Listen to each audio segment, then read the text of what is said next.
1.5 साल के अंतराल के बाद करतारपुर साहिब कॉरिडोर अब फिर से खुल गया है। साथियों, गुरु नानक जी ने कहा है, बीच दुनिया सेवी कमाइए त दरगिही बेसन पाइए। यानी संसार में सेवा का मार्ग अपनाने से ही जीवन सफल होता है। हमारी सरकार इसी सेवा भावना के साथ देशवासियों का जीवन आसान बनाने में जुटी है।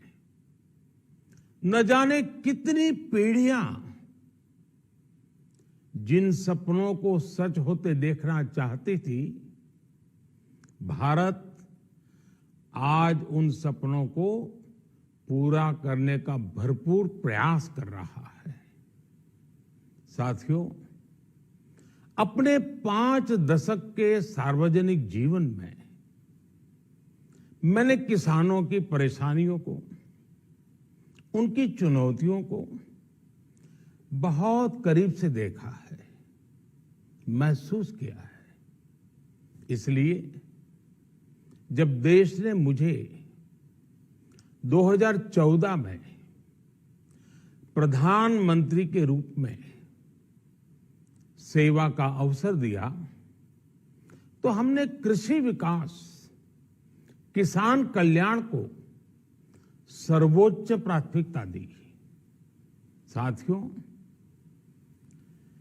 इस सच्चाई से बहुत लोग अनजान हैं कि देश के 100 में से 80 किसान छोटे किसान हैं। उनके पास 2 हेक्टेयर से भी कम जमीन है। आप कल्पना कर सकते हैं, इन छोटे किसानों की संख्या 10 करोड़ से भी ज्यादा है। उनकी पूरी जिंदगी का आधार यही छोटी सी जमीन का टुकड़ा है। यही उनकी जिंदगी होती है।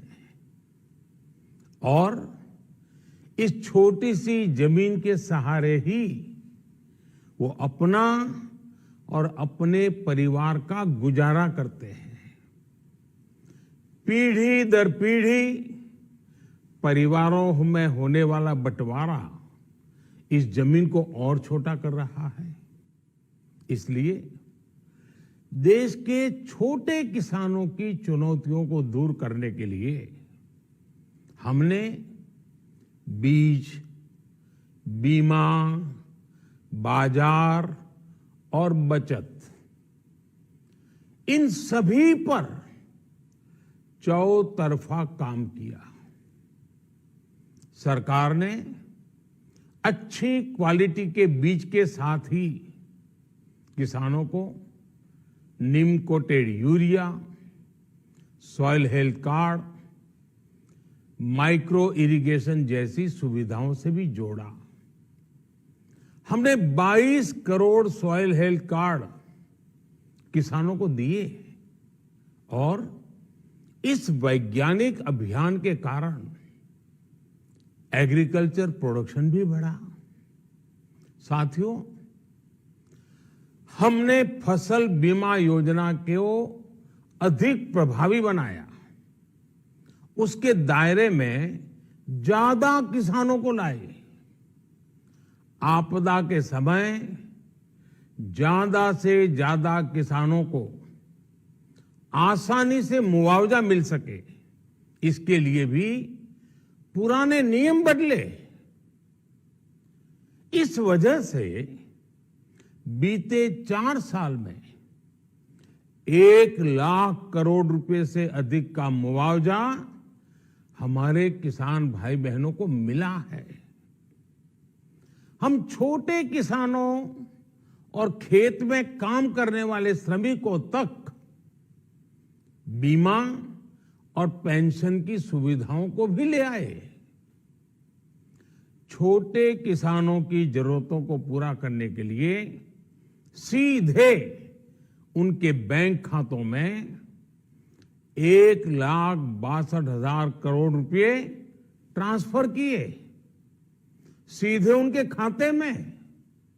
साथियों, किसानों को उनकी मेहनत के बदले उपज की सही कीमत मिले, इसके लिए भी अनेक कदम उठाए गए। देश ने अपने रूरल मार्केट इंफ्रास्ट्रक्चर को मजबूत किया। हमने एमएसपी तो बढ़ाई है, साथ ही साथ रिकॉर्ड सरकारी खरीद केंद्र भी बनाए। हमारी सरकार द्वारा की गई उपज की खरीद ने पिछले कई दशकों के रिकॉर्ड तोड़ दिए हैं। देश की 1,000 से ज्यादा मंडियों को ई नाम योजना से जोड़कर हमने किसानों को कहीं पर भी अपनी उपज बेचने का एक प्लेटफॉर्म दिया और इसके साथ ही देश भर की कृषि मंडियों के आधुनिकीकरण पर भी हमने करोड़ों रुपए खर्च किए। साथियों, आज केंद्र सरकार का कृषि बजट पहले के मुकाबले 5 गुना बढ़ गया है। हर वर्ष 1.25 लाख करोड़ रुपए से अधिक कृषि पर खर्च किए जा रहे हैं। 1 लाख करोड़ रुपए के एग्रीकल्चर इंफ्रास्ट्रक्चर फंड के माध्यम से गांव और खेत के नजदीक भंडारण, इसकी व्यवस्था, कृषि उपकरण जैसी अनेक सुविधाओं का विस्तार, ये सारी बातें तेजी से हो रही है। छोटे किसानों की ताकत बढ़ाने के लिए 10,000 एफपीओ किसान उत्पादक संगठन बनाने का अभियान भी जारी है।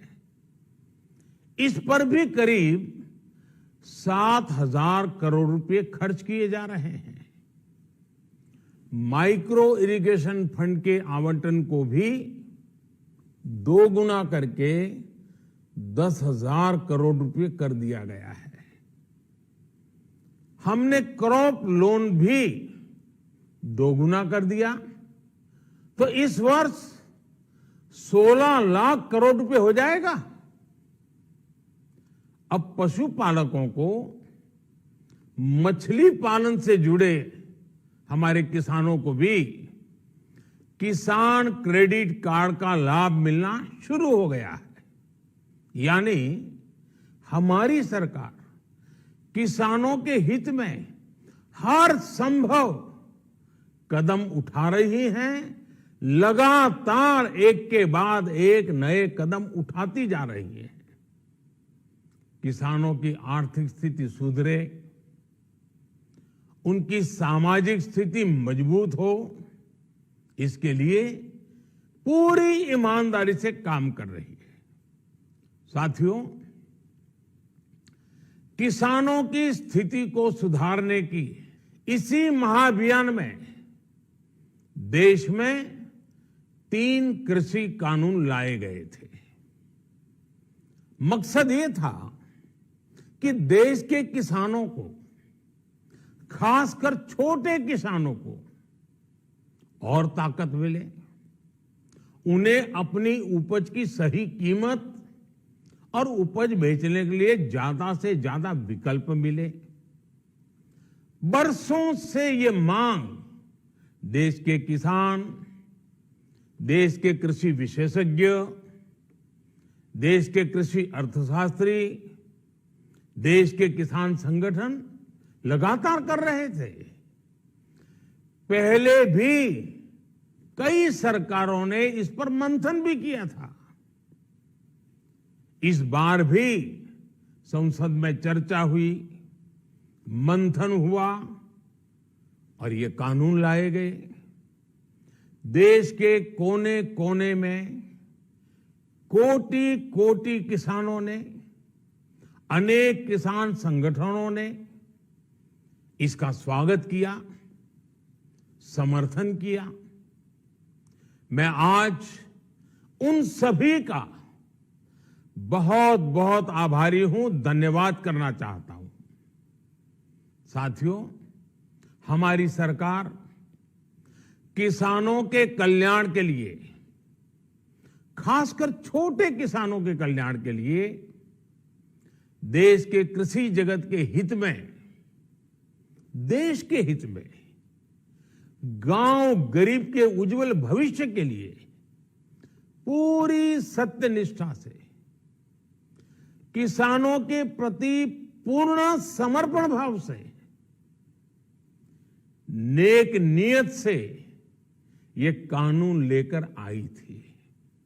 लेकिन इतनी पवित्र बात, पूर्ण रूप से शुद्ध किसानों के हित की बात, हम अपने प्रयासों के बावजूद कुछ किसानों को समझा नहीं पाए। भले ही किसानों का एक वर्ग ही विरोध कर रहा था, लेकिन फिर भी ये हमारे लिए महत्वपूर्ण था। कृषि अर्थशास्त्रियों ने, वैज्ञानिकों ने, प्रगतिशील किसानों ने भी उन्हें कृषि कानूनों के महत्व को समझाने का भरपूर प्रयास भी किया। हम पूरी विनम्रता से, खुले मन से उन्हें समझाते रहे। अनेक माध्यमों से व्यक्तिगत और सामूहिक बातचीत भी लगातार होती रही। हमने किसानों की बातों को, उनके तर्क को समझने में भी कोई कोर कसर बाकी नहीं छोड़ी। कानून के जिन प्रावधानों पर उन्हें ऐतराज था, सरकार उन्हें बदलने के लिए भी तैयार हो गई। 2 साल तक हमने इन कानूनों को सस्पेंड करने का भी प्रस्ताव दिया। इसी दौरान ये विषय माननीय सर्वोच्च न्यायालय के पास भी चला गया। ये सारी बातें देश के सामने है, इसलिए मैं इनके अधिक विस्तार में नहीं जाऊंगा। साथियों, मैं आज देशवासियों से क्षमा मांगते हुए सच्चे मन से और पवित्र हृदय से कहना चाहता हूं कि शायद हमारी तपस्या में ही कोई कमी रही होगी, जिसके कारण दिए के प्रकाश जैसा सत्य कुछ किसान भाइयों को हम समझा नहीं पाए। आज गुरु नानक देव जी का पवित्र प्रकाश पर्व है। ये समय किसी को भी दोष देने का नहीं है। आज मैं आपको, पूरे देश को ये बताने आया हूं कि हमने 3 कृषि कानूनों को वापस लेने का, रिपील करने का निर्णय लिया है।